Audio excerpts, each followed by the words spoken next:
Standing prominently on a hilltop overlooking the St. Ephrosinia Belarusian Orthodox Church here in New Jersey is the monument to the Belarusian freedom fighters. Written on its base is "Glory to the heroes who fought for the independence and freedom of Belarus," and prominently on its face is the seal of the Belarusian Central Council, which I will explain a little bit further in this video. But to understand the nature of the Belarusian community that coalesced this close to New York, in New Jersey and New York, you need to understand that after the end of World War II, there was a mass exodus of Belarusians fleeing from the country they were in for a myriad of reasons, which we'll explore a little bit more down at the cemetery. But after they had fled, they saw it as their #1 priority to end up in American or more Western-friendly run camps, basically prisoner of war camps or displaced person camps, and most of them ended up along the Rhine. Well, starting in the late 1940s, early 1950s,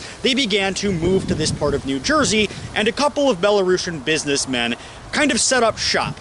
And the first pastor of this church had created it in 1951, and after this, they began to establish a Belarusian exile government. Now, what makes this so fascinating is this exile government stood in opposition of the exile government which already existed up in Canada and to this day continues to exist. It's based in Ottawa, and it seeks to emulate the government of the People's Republic of Belarus, which was formed immediately after World War I. However, it seemed that this government, composed of people who had fled from Belarus right after World War II, seemed to be a little bit more interested than the one up in Ottawa in promoting an anti-communist, anti-Soviet message. And that caused a lot of people, especially in the 1970s, to question their true political allegiances, although time has kind of shown that they were friends of America in certain ways.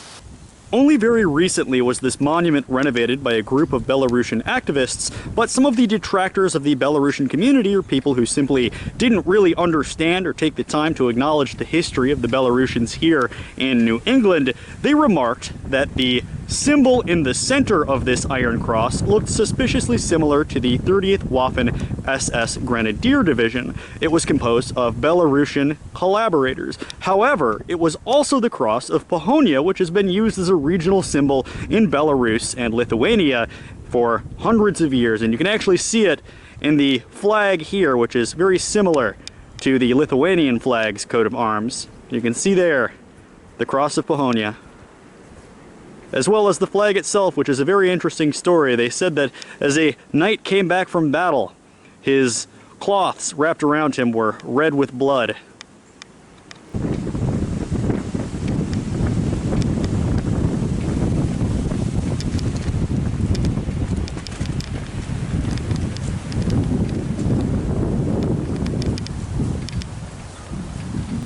And in the shadow of the St. Ephrosinia Orthodox Church, on your way to the monument to Belarusian freedom fighters, you have the Alley of the Fighters for the Freedom of Belarus, which is a fascinating time capsule of this last dictatorship in Europe.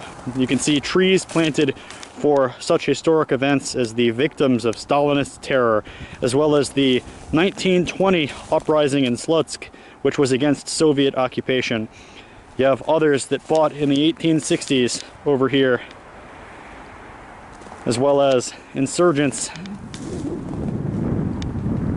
And here you have the last 4 trees. You have the trees to the fighters of the 1860s, to the Belarusian Democratic Republic, and these 2, which I think are unmarked because they symbolize events which could not be memorialized here, which hold greater significance to the Belarusian community at large. World War II, and especially modern-day Belarus, which is currently locked in a battle against Russian aggression, which has successfully, so far, subjugated the country.